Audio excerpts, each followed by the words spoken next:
ఎన్నో ఆరోగ్య ప్రయోజనాలు ఉన్న కంద, సంవత్సరం పొడుగుతా దొరికే బెస్ట్ ఆకుకూర బచ్చలి కూర ఆవుపెట్టి వండడం మన ఆంధ్ర వాళ్ళ సూపర్ స్పెషల్. వీటిని శుభ్రంగా క్లీన్ చేసి ముక్కలు చేసుకుని ఒక స్పూన్ ఆవాలు, ఎండుమిరపకాయలు, అల్లం పేస్ట్ చేసి కంద ముక్కలు కొంచెం పెద్దగానే కట్ చేసుకుంటే పేస్ట్ అవ్వకుండా కూర చాలా టేస్టీగా ఉంటుంది.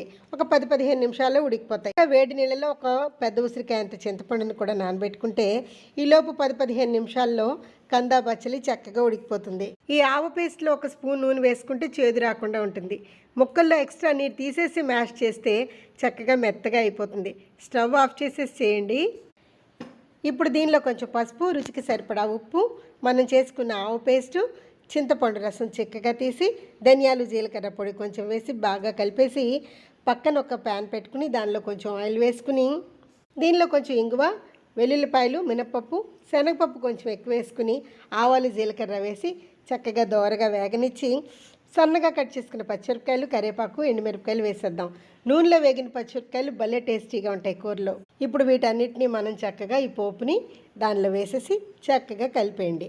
చాలా టేస్టీగా ఉంటుంది, చాలా హెల్తీగా ఉంటుంది. తప్పకుండా ట్రై చేయండి.